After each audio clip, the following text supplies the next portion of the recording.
How's it going, YouTube? Welcome to this edition of Brave New Globe's channel. And today's video is going to be the top 5 must-haves for Pokemon Alpha Sapphire and Omega Ruby. As all of you probably know from the hype train this week, they're going to be released as remakes of the Hoenn series. Nintendo's going to be launching these later in November. And I have a list of things that I am extremely hopeful are going to be in these games. It's gonna be amazing. Hoenn was definitely my favorite region by far.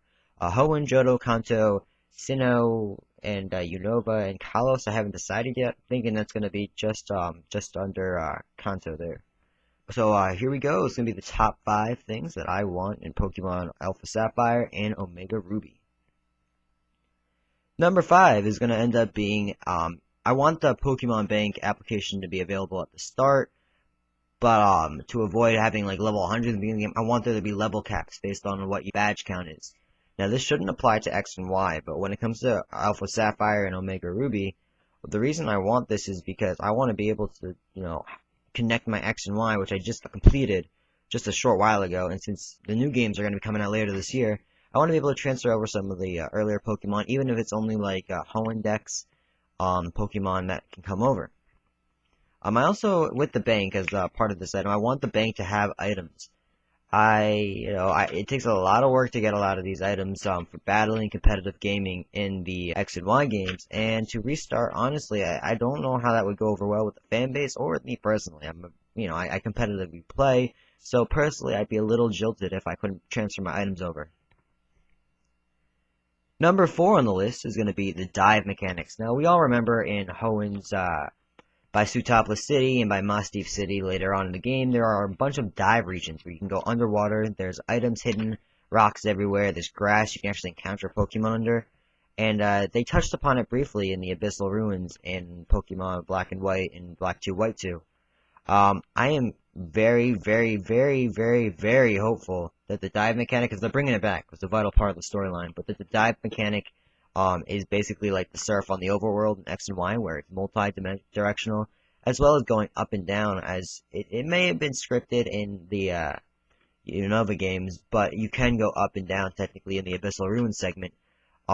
Maybe you expand the amount of wild Pokemon you can find. I think there were 3 or 4 you could only find in Ruby, Sapphire, and Emerald underwater.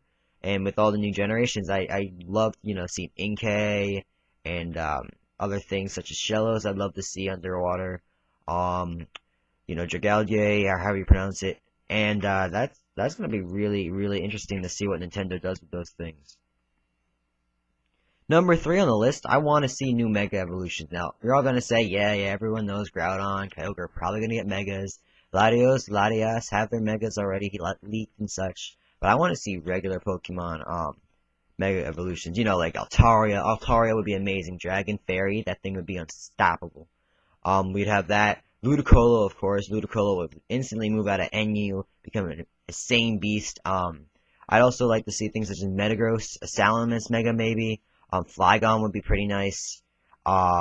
Thinking maybe Seviper, Zangoose. Get a Dark type on both of those, Normal Dark and Poison Dark. That might be a problem with Zangoose, maybe normal fighting.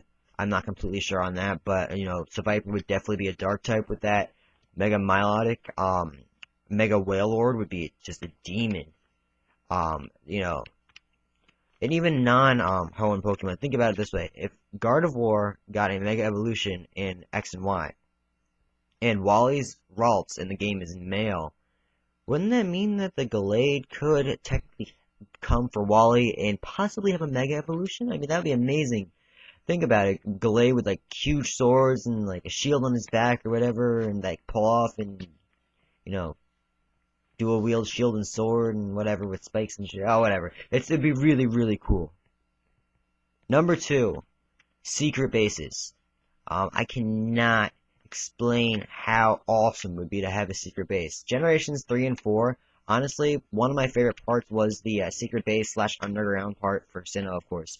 But to be able to go in and battle a mock opponent based on your friend's team, as well as, walk around, maybe take their stuff, set traps for them in their base, make the bases bigger and more dynamic. I mean, you could have, like, climbing levels, climb up ladders and stuff. Now, that would be really cool. If you remember from Generation 3, actually, secret bases, when you mixed records with a player or battle or trade with them, you would actually be able to see their secret base in the overworld. You'd find it on the map, you'd walk in, and you could battle them, you could look at their stuff, their decorations and such from when you connected. And I think that'd be really, really cool, have it be another multiplayer aspect since it's global. You could have a lot of secret bases in different places, but only make it on your friends list, of course. Expand the amount of secret base openings, because you can have 100 people on your friend list. There should probably be 105 or so slots, 102, 103, I should say.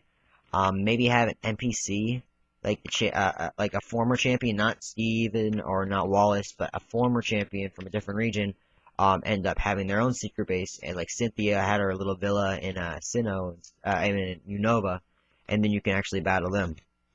Finally, number 1. The Battle Frontier needs to come back. I cannot explain this enough. That was like my favorite post-game out of all the post-game editions in these remakes and third games in the series. Battle Frontier was my shit. Get Battle Factory going, randomized Pokemon battles. You got the pyramid, all these interesting twists on battles. The natures being a very pivotal part in the Battle Dojo, I think it was called. It's just, there's a lot of stuff that Nintendo can do, and the Battle Frontier would expand and outscore the X and Y post game by far. That would be amazing, even if you had like the Battle Tower with multi-battle tower. Maybe put the Battle Chateau in there as well, and add an extra Battle Frontier thing from X and Y. Have the Chateau, or however you pronounce it, Chateau sisters come in and have their own little tent thing, and maybe have like their cousins or whatever hypothetically be the leaders of this new frontier attraction. Scott would be funny as hell coming back. Even have maybe like the battle, what's it called?